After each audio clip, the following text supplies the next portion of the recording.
Okay, we are explaining now how we're gonna calculate the modulus for complex numbers, which is the length of the vector.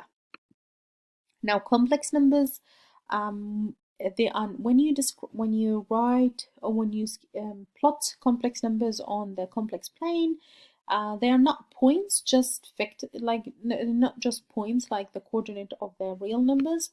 They are represented as a vector. So, for example, here.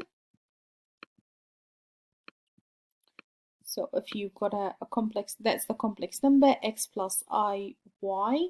So that's the dots, the complex number, but to represent the whole complex number as a vector from 0, 0 all the way to the dot. Okay, a vector has a direction, so it's all from 0, 0 all the way to the dots where the complex number is. Just a reminder, that's your real parts and that's your imaginary part, so they are not x and y as before. Now the length, so the modulus represent is the length of the vector. The argument represents the angle from the x-axis or the real components up to the vector. So obviously using the modular, you can see you've got the right angle triangle, so we're going to use Pythagoras. So the length for this side here, which is the length or how long is your real components, and the length for this is how long is your imaginary components. So using Pythagoras, square the first part, square the real components plus square the imaginary components equal square the z. To find the z, you will do square roots. So for example, you've got the complex number 4 plus 3i. That's to plot the number. That's 4 in real part, 3 in the imaginary.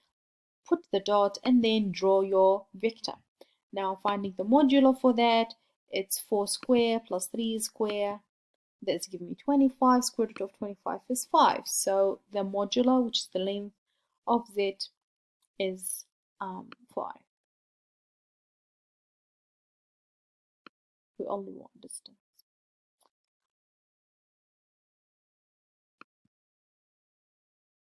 Alright, so that's represent the modular. So we would like the modular for here. So we square the real part, which is 1, square the imaginary part, which is -3, and then that gives me 4. The square root of 4 is 2.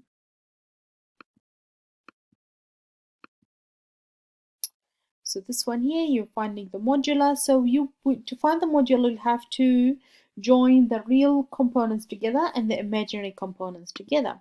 And that's why you will rearrange this equation into this. So you've got the real components, which is x plus 2y, and the imaginary components will have -iy minus 3ix. And because I is a common factor, so that's what's left over in here.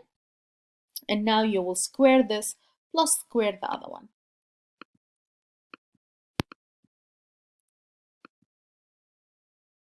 Square, expand, refactorize if you can, and then you get the answer. If you can't refactorize, that's fine. That's the final answer. Thank you.